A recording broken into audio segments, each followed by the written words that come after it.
the main difference between your fight at the Star and this one at AT&T Stadium? Of course, just a bigger crowd. This one seated 15,000, the last one, and this one's gonna do more than double it. So, I mean, it's gonna be a big crowd. I think more electrifying and just an amazing event overall. Errol, you've been to Cowboys Stadium. You've seen the jumbotron there. You've seen what football players look like on it. What are you gonna look like on it? I think I'm a little huge on there. I mean, like a lot of times, like even when I'm at the AT&T Center and I'm watching the games, even when I was watching Manny Pacquiao fight and Canelo fight at the fights, the jumbotron is so big that you get caught up in ringside, but you get caught up looking up watching the jumbotron, so it's so huge. So I mean, it's great because it's not a bad seat in the place because everybody can watch it, and watching on the jumbotron is like you watching it ringside. So that's what's so great about it. How do You're already a champion. Is this the fight, though, the opportunity to really put you on the map, put you in the next stratosphere, put you up there with the Mayweathers and set you up for those big fights? Definitely. This is definitely one of the crossover fights for me. And, the biggest name to date that I'm fighting, especially on American soil. So, I mean, this is great for me, especially just so young in my career, my first pay-per-view, and I'm fighting a guy like Mikey Garcia, who brings over a different fan base with his own being Mexican. So, I mean, it's great just having that Spanish, fan base too. This opens the door to, the fight to maybe Pacquiao and real pay-per-views with this. Definitely. I mean, that's the fight that I'm looking for. Not looking past Mikey at all, but I mean, I'm looking for that Manny Pacquiao fight, pay-per-view. I mean, it makes sense. Maybe we can have it at the AT&T Stadium right after I fight Mikey Garcia. How do you keep from being too hyped? I know you usually stay like laser in. You live in a lifelong dream. 45,000 people gonna be there in your backyard. Do you kind of censor your emotions? Got to get that laser focus. Is getting harder as you get closer to the fight. No, it's not getting harder at all because I know what my goal is and what's my plan. I don't get excited till after the fight, so I know I still got a hard 12-round fight to fight come next Saturday. So that's why I stay focused, stay hungry, and don't let myself get too excited because I know what's in store for me. I know he's been training hard and he's 100% focused to try to take my title in my hometown. What do you say to people who think you're overlooking Garcia? I mean, you can tell how I look, 10 weeks ago to how I look now, that I'm not overlooking Garcia. I mean, I'm in tip-top shape, I'm slim, I'm ready, and I'm 100% focused. So, I mean, if I was here with big cheeks and, puffy face like I did have 10 weeks ago, then you can say I'm overlooking him. What's the difference between a pay-per-view fight like this and just promoting this and promoting a regular fight?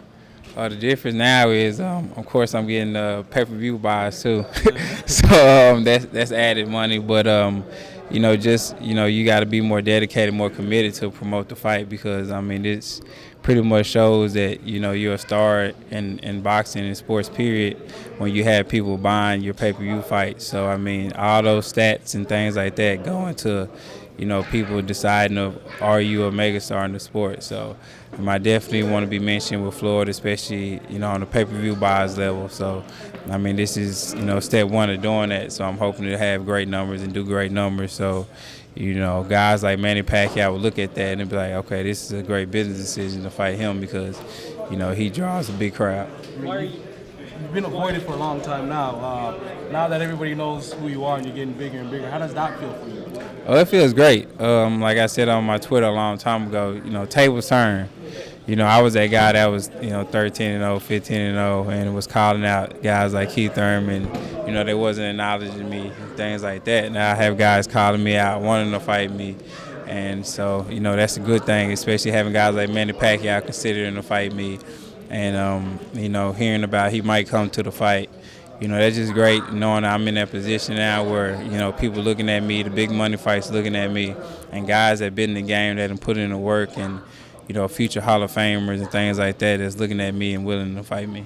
Is it any harder training for a fight in your hometown as opposed to elsewhere where stretches and coming from my friends and loved ones being close? No, not at all. All my training camps been at home, so for the most part, I know how to, block a lot of things out and be secluded and be by myself.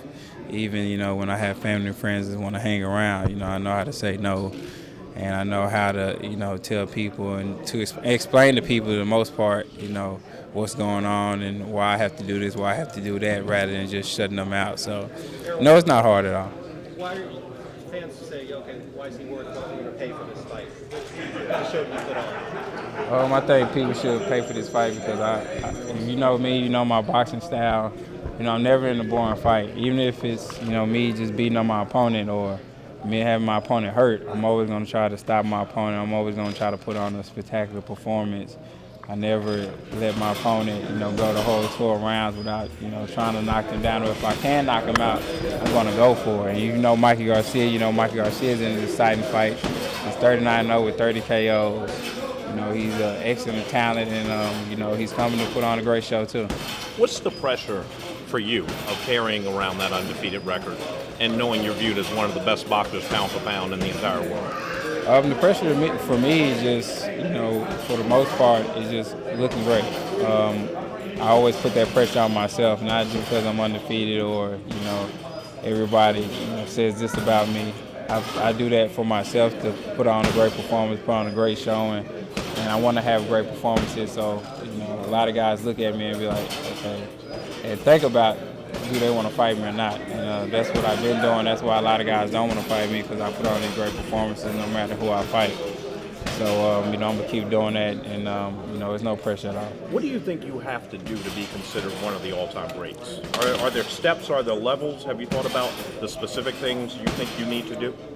No, I haven't thought about it at all. I think, for the most part, it's, fighting the best fighters available and, fighting the guys with the big names and, winning belts and, basically getting those names under your belt. So, this is another step to, my greatness and my road to greatness, defeating Mikey Garcia.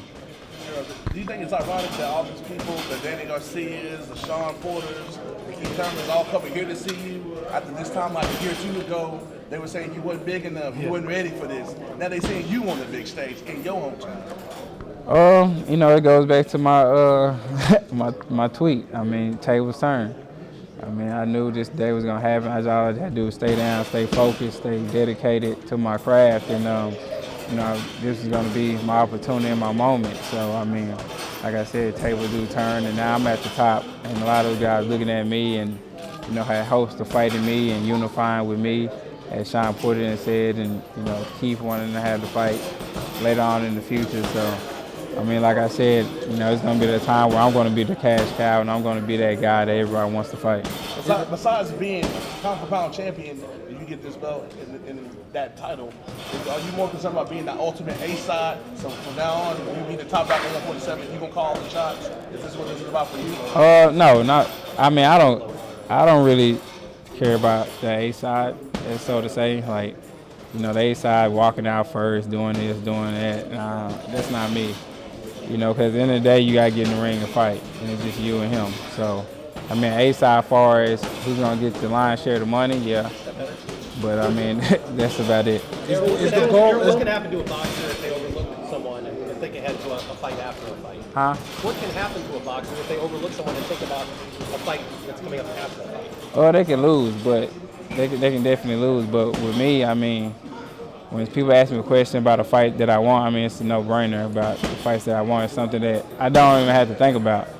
It's something that I don't even dwell on, something I don't even think about. Like, I'm 100% focused on Mikey Garcia, but if somebody ask me, oh, who would you like to fight next? I can easily run off 3 names on top of my head because, they're in my weight class, and that's, the guys that's considered the best in my weight class. So, it's something that I don't have to think about at all. Is the goal to unify and to become undisputed welterweight champion, or just to fight big names only? For me, it's to fight big names and to unify. I want to be undisputed, welterweight champion. I want to move up and become undisputed champion at light middleweight too. So for me, it's both. It's fight the best and, get the belts too. So, definitely it's going to happen. But, at the end of the day, it is about, getting your bank up, because at the end of the day, the belts are great. It's great to have and things like that, but it's not going to take care of you for the rest of your life. So, especially when I was like 20-something, I always wanted the belts. I always wanted to do this, but I never really thought about the business side. My manager always say, business side, business side, business side. But I was like, man, I just want these belts. Like, I don't even care how much money I get. I want the belts. But now I'm older, I'm more mature. You know, I have people sitting me down, telling me the business side and what's going on, and you know how much this person making, and how much promoters make, how much the manager make, and just how the splits and stuff go like that. You know, just make you realize and make you just more witty on the business side, and make sure you want to get your business handled too. Not only perform well, but get your business handled too. So, you know, you're secure in the future, because once boxing over, it's over, and it's over in a short time. It's not something that you're going to be doing when you're 50, 60 years old. I see man down promotion. On the last episode of Fight Camp, you heard Big G and Robert G say Mikey Garcia had more power than you, and the skill level is just way better. What's your thoughts on that? I mean, that's to be determined. I mean, we'll find out next week if that's true. So, I mean, if they think so, that's good. I mean, we'll see. I mean, me personally, I don't think so, but I mean, that's on them. Was Floyd the blueprint for the business side for you and the rest of the younger generation? Oh, I wouldn't say he really the blueprint. I say, you know, more of, you know, I would say more, you know, Al is the blueprint. You know, my manager. I mean, I feel like, you know, Floyd did the winning on the inside, but Al was the guy that, you know, made sure everything was right, and, you know, basically tell him you don't need a promoter and you can promote yourself and things like that. So, I mean, you know, even with me, you know, Al's been, you know, mentoring me and you know, telling me different things and just putting me on game about a lot of different things I didn't know about. So, you know, I mean, everybody wants to be like Floyd. Definitely, you know, you want to go overseas when you retire, make $10 million. You know, yeah, just to spar, and I can do that in the first round. I mean, that'd be great. And that'd be awesome. So, I mean, just the money he made and things like that, he did open a lot of doors for us, especially on the business side, the way he handled business and, you know, the way that, you know, he conducted it and the way that, you know, he was getting money. So, I mean, it is true the statement when he's come out with the mask around his face because he was robbing the banks. Happy birthday. I mean, I don't know. I guess I got to wait on that to see the surprise, so we'll see. Happy birthday, EJ, by the way. I appreciate Hey, it. how does this fight compare to the Kell Brook fight? Because that was your biggest fight to date, winning the title, going overseas, beating probably the best welterweight in the division that nobody talks about.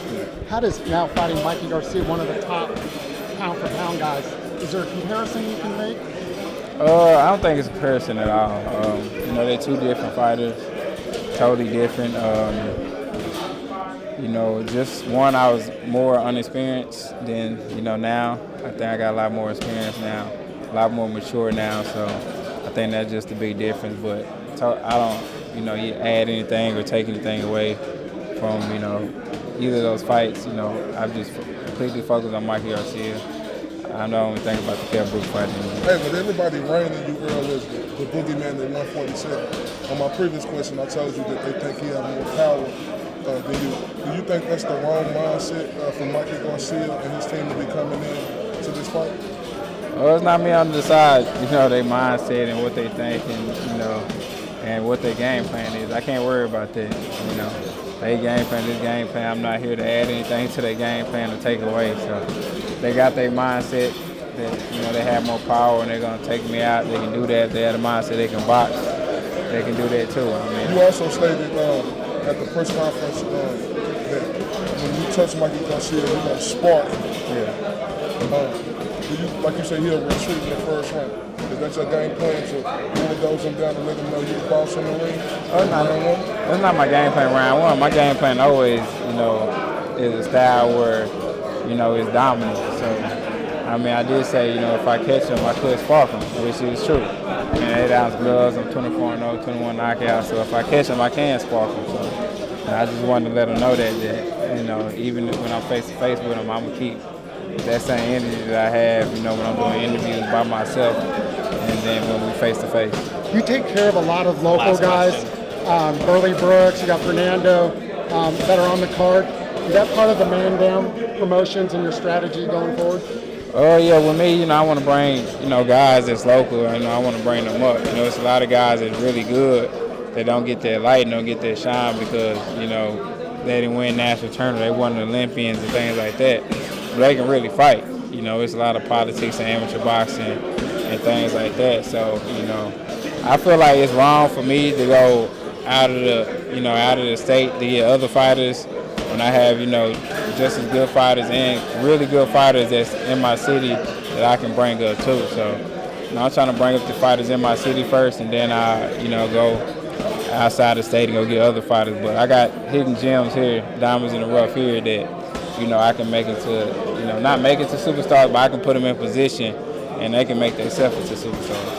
Errol, what's the message you got for all the Latinos that are going to be watching you? As you know, you're going to be fighting one of the biggest stages, and primarily there's a lot of Latinos that go watch the Dallas Cowboys. So what's your message for all of us? Just come out and support. I mean, if you can't come to the fight, order it on Fox pay-per-view. If you can't come to the fight, come out to the fight and support.